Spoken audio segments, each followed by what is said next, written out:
Hebdo Show Algérie revient une fois de plus, mesdames et messieurs. Place tout de suite à Face à l'info.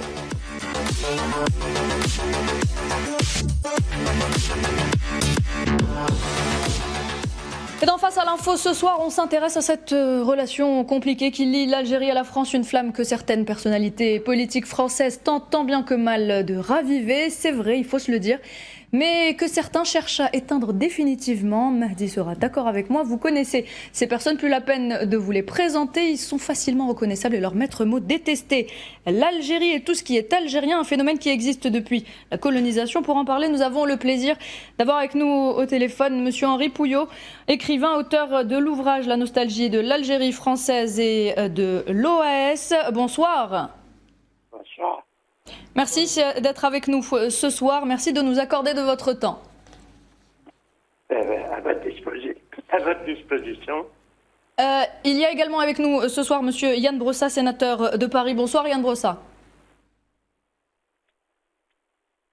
Bon, Yann Brossa qui nous rejoindra un peu plus tard. Alors Henri Pouillot, j'ai une première question à vous poser. On l'a remarqué ces derniers temps, l'extrême droite française s'impose de plus en plus dans la vie politique de l'Hexagone. Elle multiplie également ses discours de haine envers l'Algérie. On le voit sur tous les plateaux télé. Est-ce que cette montée de l'extrême droite française qui s'inspire de la nostalgie coloniale vous inquiète aujourd'hui ? On ne peut pas ne pas être inquiet quand on voit comment ça évolue actuellement. C'est vraiment un peu inquiétant. Et puis surtout, il y a cette nostalgie colonialiste qui s'exprime au plus haut niveau de l'État. C'est aussi ça qui est inquiétant. Parce qu'aujourd'hui, avec la Macronie, on constate qu'il y a une bienveillance, et même plus que de la bienveillance, avec cette nostalgie de l'Algérie française et de l'OAS, de ces nostalgies colonialistes.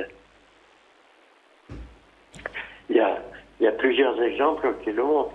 Alors, il y avait eu déjà, dès 2005-2006, des gestes qui avaient été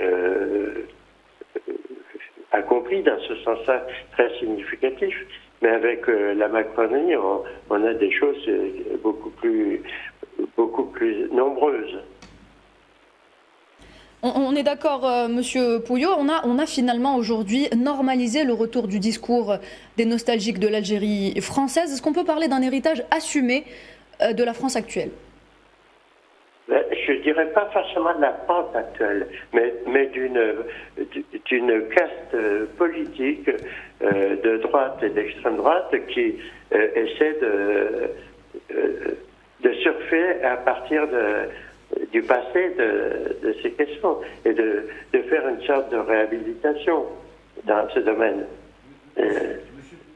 J'ai plusieurs exemples très concrets. Entre autres avec sa Macronie actuellement, quoi. Par exemple, au début de la Macronie, Macron avait une ministre, Madame Darrieussecq, ministre des anciens combattants et de la mémoire, qui déposait une gerbe le 26 mars 2021 pour commémorer la manifestation de l'OAS du 26 mars 1962, cette manifestation qui tentait de remettre en cause le cessez-le-feu de la fin de la guerre d'Algérie. Et j'ai eu l'occasion de prendre la photo correspondante où elle était en dialogue très chaleureux avec les anciens parades de cette qui avaient participé au putsch d'avril 61, etc., à toute cette lutte proche pour maintenir l'Algérie française. Donc ça, c'était un des premiers gestes très forts de la Macronie. Et puis on a d'autres exemples par la suite. Je peux en énumérer 4 ou 5 sans problème. Y compris, par exemple, récemment, quand il a eu dans le ministère il n'y a pas longtemps, Patricia Miralles. Patricia Miralles est née à Montpellier, certes, mais son père était un des responsables de l'OS à Oran, et elle a inauguré, en 2014, elle était élue départementale dans le secteur de Montpellier, et elle a inauguré la stèle des rapatriés à Montpellier. Dans son discours, pour clôturer son discours, elle a eu cette phrase remarquable: l'Algérie, c'est la France, ce slogan de l'OAS de l'époque. Et elle a été ministre donc de Macron pendant un certain temps.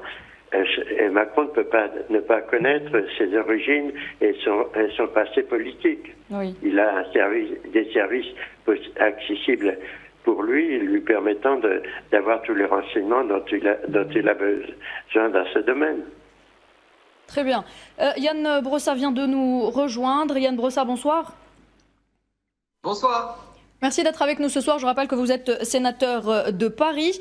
Alors nous évoquions à l'instant avec monsieur Henri Pouillot cet héritage assumé de la France actuelle, cet héritage donc de l'Algérie française, cette France qui est donc nostalgique de sa période coloniale. Yann Brossat, comment est-ce que vous vous positionnez, vous, aujourd'hui, par rapport à cette France qui assume son héritage colonial ?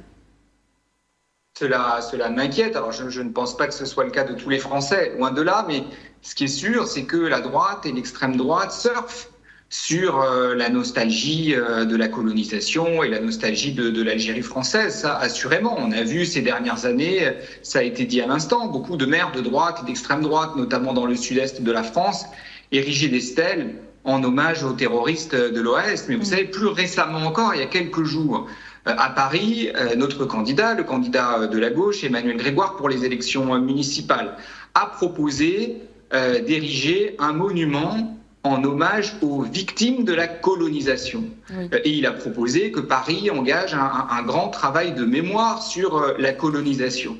Et la réaction de la droite de Madame Dati, a été de nous tomber dessus, de nourrir une polémique sur cette proposition et d'expliquer qu'en faisant ça, on augmenterait les fractures de la société française et de la société parisienne en particulier. C'est ahurissant. Ce que nous proposons simplement, c'est de reconnaître une vérité historique, à savoir que la colonisation a été une abomination, et donc de faire en sorte que les descendants de la colonisation puissent voir cette histoire reconnue par la ville de Paris. Et donc on voit bien que la droite continue à nourrir la polémique sur ce sujet. Très bien, Mehdi, vous avez une question.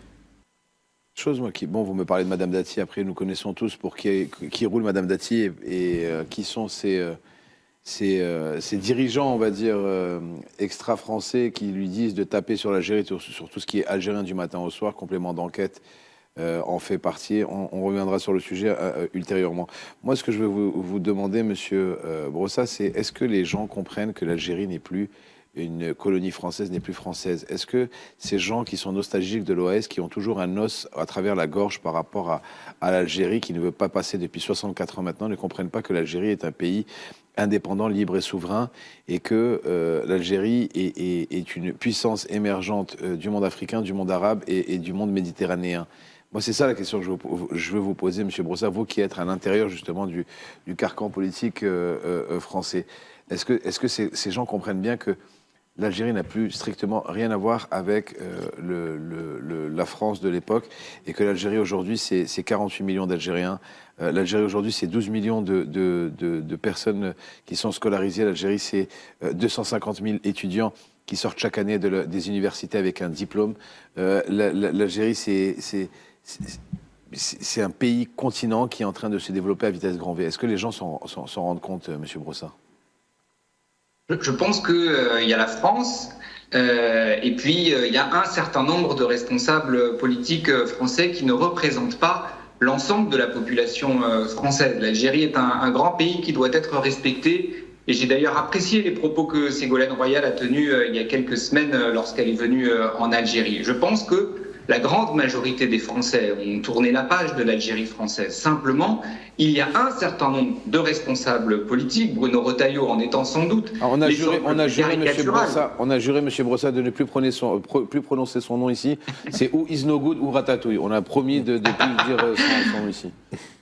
En tout cas, ce qui est sûr, c'est que je pense qu'il y a effectivement une droite, une extrême droite qui surfe sur une nostalgie de l'Algérie française, qui tous les jours cherche à attiser le venin de la haine et de la division. Mais la réalité, c'est que la grande majorité des Français ne sont pas comme ça. Vous savez, moi, je suis élu d'un arrondissement, élu d'un arrondissement, le 18e. Les gens ne sont pas comme ça chez moi. Et à Paris, les gens ne sont pas comme ça. Et heureusement, parce qu'ils vivent avec des Algériens qui leur racontent aussi ce qu'est l'Algérie. Et qui savent bien que ça n'est pas les caricatures qui en sont faites parfois à la télévision française. Moi, je vais vous poser une autre question, c'est que représente Éric Ciotti, Is No Good et Zemmour à E3 en termes de pourcentage? Ils représentent moins de 5%, je pense, de l'électorat français. Pourtant, c'est eux qui ont le plus de laisser passer de blanc-seing sur des chaînes du groupe Bolloré, sur les journaux du groupe Bolloré. Moi, c'est ça la question que je me pose, Monsieur Brossa, vous en tant que sénateur. Je sais qu'il y a des commissions qui ont été faites par rapport à ça, mais pourquoi des gens qui ne représentent rien ont un temps de parole et un temps un langage développé, je ne sais pas comment dire, libéré sur les chaînes et sur les groupes Bolloré. Moi, c'est ça qui me perturbe. Vu qu'ils ne représentent pas l'électorat, je crois que les dernières élections, c'était Zemmour, c'était 7%, 6%, je crois. Ciotti, à chaque fois, où est-ce qu'il peut s'attraper, où est-ce qu'il peut s'accrocher, parce que c'est un homme qui n'a ni idéologie, ni quoi que ce soit, il marche au chèque. Et ensuite, on a Is No Good, où son parti avait fait moins de 5%, je crois. Donc, pourquoi ces personnes-là ont, contrairement aux écologistes, ou à LFI, ou à la gauche, ou au PS, qui ont fait beaucoup plus et qui ne sont pas autant représentés dans ces médias-là? Est-ce que vous avez une explication par rapport à ça, M. Brossa? Pour une raison très simple, c'est qu'il y a des puissances financières derrière. Voilà. C'est qu'il y a en réalité un certain nombre de milliardaires en France qui ont décidé d'investir le champ politique pour promouvoir les idées d'extrême droite. Ils sont nostalgiques de l'Algérie coloniale aussi. Ils sont aussi nostalgiques de l'Algérie française, ces gens-là. Bolloré, tout le monde le sait, c'est un secret pour personne de dire que Bolloré est un nostalgique de l'Algérie française.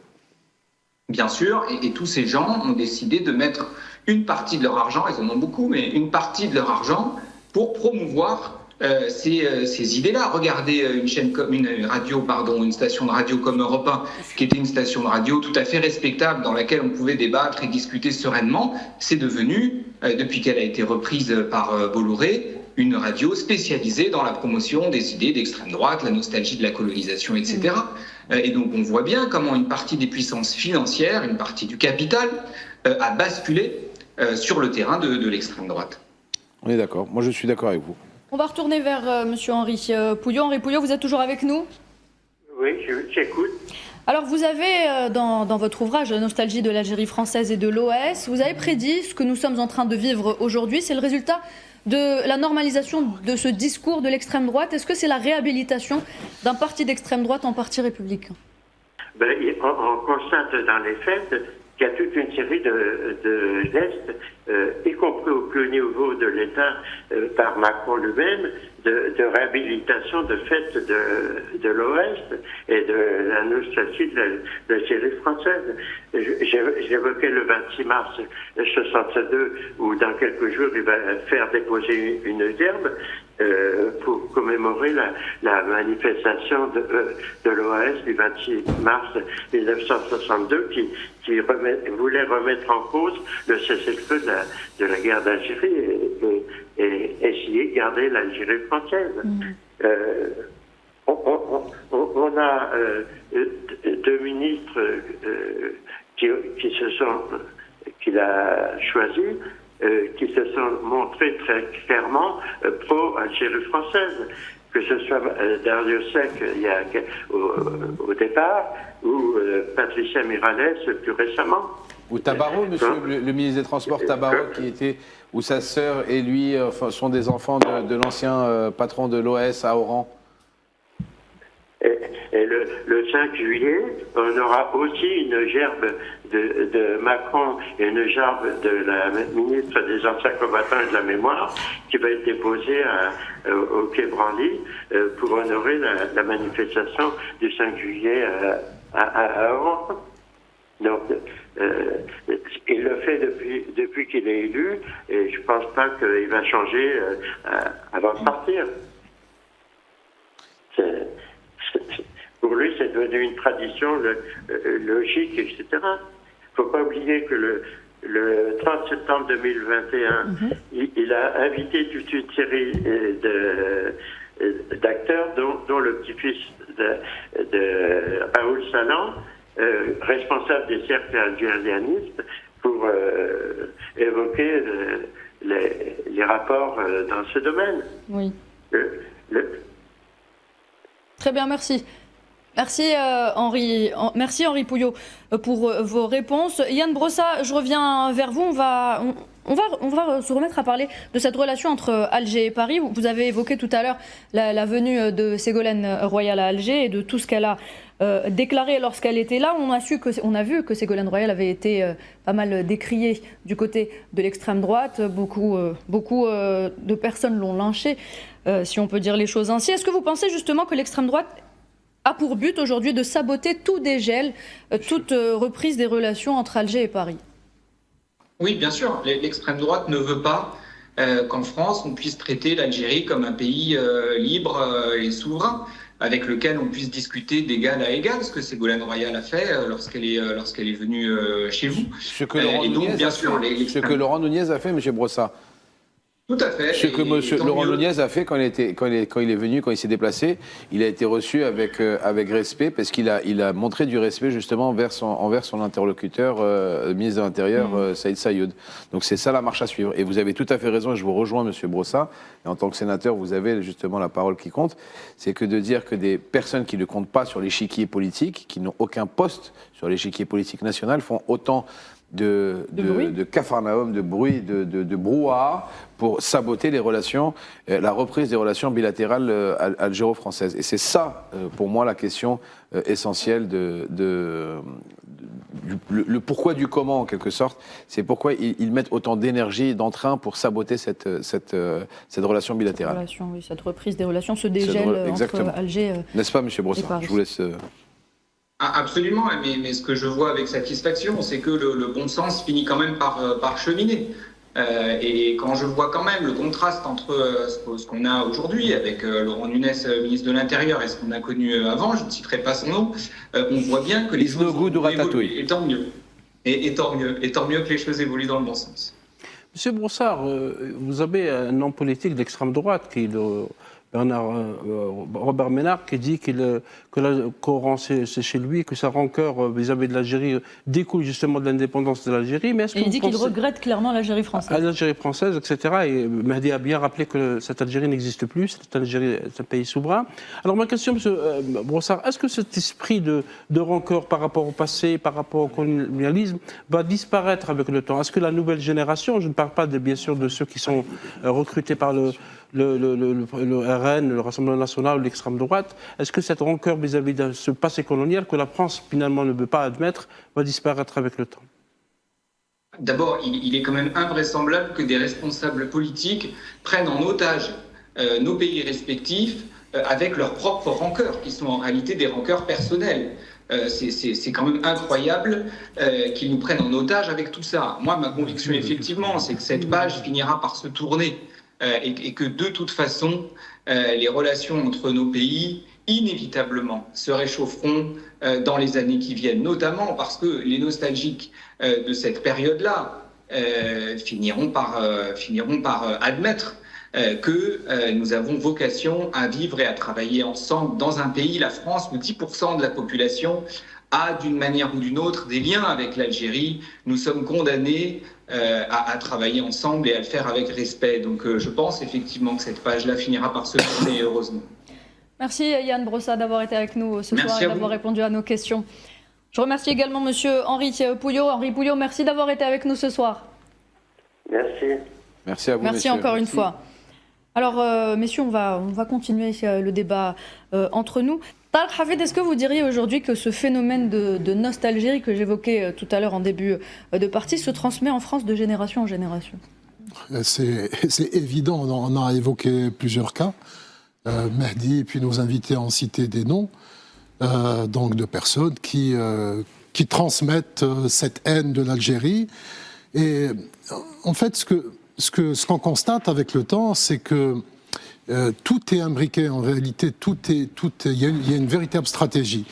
Ce que l'on voit, par exemple, avec les médias Bolloré, c'est qu'ils ont réussi, en tout cas au sein d'une partie de l'opinion française, à retirer cette étiquette d'un parti comme le Front National qui a été créé, il faut le rappeler, par des fascistes, par des gens qui ont soutenu l'Allemagne nazie et des gens de l'OAS, de retirer cette étiquette et d'en faire un parti politique, on va dire, acceptable, qui est, on va dire, républicain. Et je pense que c'est là, justement, la force de ces médias vis-à-vis d'une partie de l'opinion publique française. Ils ont effectivement réussi à le faire. Est-ce que ça va durer? À mon avis, Ils ont édulcoré le parti des nazis. Ils ont édulcoré. Ils ont édulcoré en quelque sorte. Sauf qu'il y a des événements, là par exemple, on a vu quand il y a eu la manifestation à Lyon, la marche à Lyon, qu'il y a toujours des symboles, il y a toujours des réflexes qui sont profondément fascistes, donc qui relèvent du nazisme, et où on met toujours en avant aussi cette haine de l'Algérie. Donc, maintenant, ce qu'on va attendre déjà, il y a des moments comme ça aussi dans la vie politique française, c'est les élections. On va voir maintenant concrètement sur le plan électoral ce que pèsent ces personnes et ce que pèse ce parti politique, ce que pèse cette tendance d'extrême droite profondément fasciste et anti-algérienne. Merci Tarek Badis. Il faut revenir aussi à la déclaration du président de la République Abdelmadjid Tebboune en février 2026, notamment quand il avait évoqué ces déclarations irresponsables, notamment de certains responsables politiques, français bien évidemment, et qui effectivement créent un climat délétère, anxiogène, mais surtout aussi qui crée une certaine France de crispation versus une France de responsabilisation. Je m'explique. Et là, je m'adresse à justement ces descendants, notamment de l'OAS, ou en tout cas les fondateurs de l'OAS, à ceux qui croient encore à cette Algérie française. Le temps du deuil est arrivé. Je m'explique. Et tout à l'heure, Mehdi, on a parlé effectivement sur quelques points. Moi, j'aimerais peut-être mettre en perspective quelques chiffres pour les mettre bien en face de ce déni, notamment de cette catégorie de la France, effectivement, qui n'est pas toute la France non plus, ça a été évoqué par Yann Brossa tout à l'heure, à juste titre. L'Algérie de 1962 n'existe plus. Elle n'a rien à voir avec cette Algérie d'aujourd'hui, cette Algérie victorieuse, cette Algérie nouvelle, cette Algérie dessinée, poncée à travers une stratégie, à travers aussi ses enfants, à travers ses institutions, à travers sa souveraineté multidimensionnelle, qu'elle soit économique, sociale, sociétale, société civile, associative, communauté nationale établie à l'étranger, son exécutif, ses parlements. Donc c'est ça l'Algérie qui dérange aujourd'hui. C'est une Algérie aussi... Juste pour donner un ordre d'idée, l'Algérie héritée notamment de cette colonisation et les affres de la colonisation, c'est près de 9 millions de personnes à l'époque. C'est un taux d'analphabétisme dépassant les 80% de la population. C'est une université. Et vous aurez deviné qui pouvait à ce moment-là en profiter. Donc l'indigénat, vous rappelez l'indigénat, notamment comment on a eu cette politique d'apartheid, notamment vis-à-vis des Algériens, qui n'avaient droit à rien, y compris à l'éducation. C'est aussi quelques lycées, quelques hôpitaux par-ci par-là, encore une fois, qui sont très sélects et qui ne laissent pas forcément les Algériens en profiter. Ni électricité, ni eau, ni gaz, pour la très grande majorité des Algériens notamment. Pas de logement. pas de réseau routier, rien. C'est ça l'Algérie héritée de 1962. Mais l'Algérie nouvelle post-1962, c'est quoi? Elle n'existe plus d'abord pour ces gens, mais encore une fois, elle compte aujourd'hui plus de 48 millions d'habitants. C'est du logement pour tous, c'est de l'eau, c'est de l'électricité, c'est du gaz pour tous. C'est plus de 12 millions, effectivement, d'élèves notamment, qui sont scolarisés sur les 3 paliers et une scolarisation qui est prise en charge par l'État, rappelez-vous. Et c'est aussi 250 000 étudiants qui sortent chaque année des universités algériennes. Avec un diplôme. Exactement, avec plus de 100 universités, s'il vous plaît, versus une après 62. C'est une politique aussi de logement, notamment unique dans le monde, je dis bien, et d'ailleurs du propre aveu avec la reconnaissance des Nations Unies en matière de politique de logement. C'est aussi, aucun pays d'ailleurs au monde n'a cette politique sociale, solidaire notamment, avec des acquis sociaux gravés dans le marbre. En France, par exemple, quand tu as un logement social, si la personne décède, on te vire. Les gens, exactement. Et tout le monde est viré de l'appartement. En Algérie, quand tu as un logement social, il est à toi et tu as un acte notarié à ton nom. Hein. Toute la différence est là. Et je pense qu'on est le seul pays au monde à faire ça. Donc c'est juste exceptionnel. Hein. Tout à fait. Mais les gens ne s'en rendent pas compte. Ce qui dérange également, Mehdi, c'est que l'Algérie est l'un des rares États qui n'est pas endetté, qui a cette souveraineté financière, qui a le droit de rêver selon ses ambitions et selon ses capacités. On est sous le diktat de personne. Absolument. Et donc, c'est ça l'Algérie d'aujourd'hui. C'est ça l'Algérie qui dérange. Malheureusement, c'est aussi l'Algérie qui a une voix dans le monde, qui a un poids dans l'échiquier international, qui est écoutée, qui est consultée et qui a son mot à dire. Et c'est ça ce qui dérange aussi. Et c'est pourquoi, c'est par approche, je dirais, de mise sous tutelle, une approche paternaliste, notamment de ces nostalgiques de l'Algérie française, qui voit en Algérie aujourd'hui comme un affront, comme une confrontation, plus qu'un État stratège, un État partenaire, comme il le fait avec d'autres pays, notamment en l'occurrence l'Italie, pour rester sur l'Europe. Et je conclurai sur ça. Aucun quasiment pays au monde n'a fait ce que l'Algérie a fait en 64 ans. Il faut s'en rappeler, avec ce passif notamment, avec ces obstacles de cette colonisation. Avec sa superficie. Avec sa superficie. Pays continent. Avec ces tragédies aussi. On a évoqué tout à l'heure la décennie noire. Avec la décennie Donc, noire. de grâce, les descendants de l'OAS, de grâce, les nostalgiques de l'Algérie française, faites votre deuil. Encore une fois, l'Algérie n'est pas un marchepied électoral. L'Algérie, c'est un État à part entière, un État souverain, un État fort et puissant. Et on va, messieurs, parler à présent des municipales qui se rapprochent à grands pas en France. Je rappelle qu'elles sont prévues du 15 au 22 mars. Et on va justement revenir sur les enjeux de ces élections. Et c'est avec Mohamed Chikouch, conseiller municipal délégué d'Alfortville. Bonsoir. Bonsoir à toutes et à tous. Merci d'être avec nous ce soir. Alors tout d'abord, première question, quels sont aujourd'hui les enjeux de ces élections municipales? Excuse-moi, Monsieur Chikouch, je veux absolument vous témoigner de ma solidarité et du profond respect que j'ai envers vous, sachez-le. J'ai suivi ce qui vous arrive depuis quelque temps. Je vous ai fait passer un message avec des personnes qu'on connaît de façon commune. Mais voilà, j'ai énormément de respect pour ce que vous faites et je vous exprime ma pleine solidarité. Merci pour ce joli message. Et donc on en revient au municipal et aux enjeux donc, de ces élections, Monsieur Chikouch. Alors concrètement, les enjeux de ces municipales, c'est de... Voyez-vous, moi je suis élu d'une ville socialiste et en même temps j'ai une autre délégation, un autre mandat, où je suis conseiller départemental. Et voyez-vous, je suis conseiller départemental du Val-de-Marne, qui était un département historiquement à gauche, tenu par des communistes, et lors de la dernière élection départementale, le département a basculé à droite. Et automatiquement, dans les mois qui ont suivi, nous avons vu qu'une politique de droite mise en place à échelle départementale a causé du tort à nos compatriotes, notamment sur toutes les questions du pouvoir d'achat au niveau de nos collégiens, par exemple, avec la suppression du remboursement de 50% de la carte imaginaire, 50% aussi de remboursement pour la carte améthyste pour les retraités et les anciens combattants. Donc toutes ces choses-là font que le dernier rempart dorénavant, en tout cas je vous parle à mon niveau, au niveau du Val-de-Marne, les collectivités municipales. Donc à partir de là, oui, l'enjeu des élections municipales, c'est de faire en sorte que la mairie, la municipalité soit un rempart et une aide, un appui pour nos concitoyens qui souffrent dans cette crise qui perdure, hélas. Est-ce qu'aujourd'hui, les élus d'origine algérienne sont victimes de stigmatisation ? Pas plus aujourd'hui qu'hier, ça a toujours existé, voyez-vous.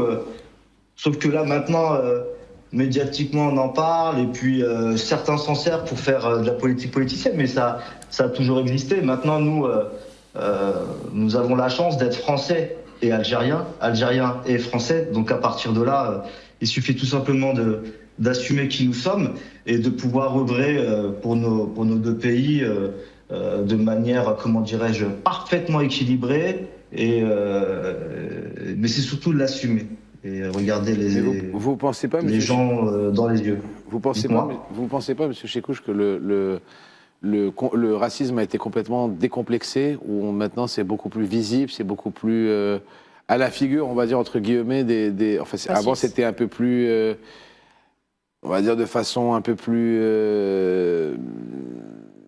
subtil. Maintenant, les gens ne se cachent plus d'être racistes, les gens ne se cachent plus de ne pas aimer l'arabe, les gens ne se cachent plus de ne pas voter pour telle ou telle personne de par ses origines. Avant, c'était beaucoup plus caché, on va dire. Oui, après, il est vrai dorénavant, il y a un racisme décomplexé et surtout avec, je vais pas les citer ce soir, mais j'ai entendu ou j'ai vu ça dans telle chaîne. Donc à partir du moment où eux, s'ils peuvent l'évoquer sur un plateau télé, donc ça leur donne la possibilité et surtout l'autorisation de le dire de vive voix. Mais sauf que c'est là où la franco-algérienne ou la franco-autre, là je m'exprime de manière générale à tous les binationaux, c'est là où nous devons ne rien céder. Mais vraiment ne rien céder, ne pas dire j'ai pas entendu ou j'ai pas le temps, etc. C'est systématiquement d'aller déposer plainte et aussi de contre-argumenter et de faire en sorte que cette personne soit humiliée de par les arguments qui lui ont été fournis pour que plus jamais elle ne recommence. Mohamed Chekouche, quel peut être le poids aujourd'hui de ces élections municipales sur la relation bilatérale entre l'Algérie et la France ? Franchement, concrètement, moi, je ne vais pas voir plus loin que le bout de mon nez, mais je suis fier d'être né et d'être élu dans la commune qui m'a vu le jour, et donc qui est Alfortville.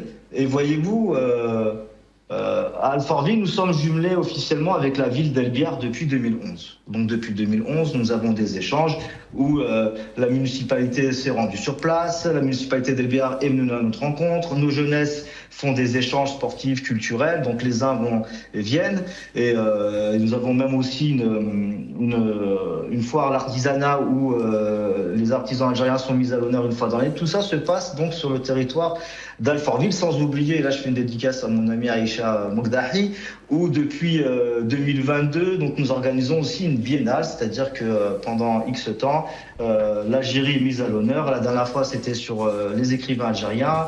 En 2024, c'était sur la musique algérienne. Et puis en octobre, et d'ailleurs ceux qui sont sur le plateau, ceux qui nous écoutent ou qui nous regardent, sont invités à l'automne prochain, en 2026, où l'Algérie sera mise à l'honneur à travers ses films. Tout simplement, pourquoi je vous dis ça, c'est des choses, c'est des initiatives qui ont été prises par la collectivité où je suis élu, avec mon maire, Luc Arvounas, à qui aussi je fais une dédicace ce soir. Des gens ouverts et tolérants qui nous permettent justement de faire en sorte que nos compatriotes franco-algériens ou algériens tout simplement puissent aussi, comment dirais-je, faire bénéficier à leurs enfants de la transmission de qui ils sont, voyez-vous, français, algériens et français. Et c'est toute la chance et le bonheur que nous avons sur Alfortville de pouvoir mettre ça à l'honneur, sans oublier la commémoration du 17 octobre 61 qui aussi dorénavant s'installe dans les commémorations de la ville d'Alfortville. Merci Mohamed Chekouche, merci d'avoir répondu à nos questions. Je rappelle que vous êtes conseiller municipal délégué d'Alfortville. Merci encore une fois. Merci pour l'invitation. Merci. Mesdames et messieurs, on va faire une petite pause et puis on revient.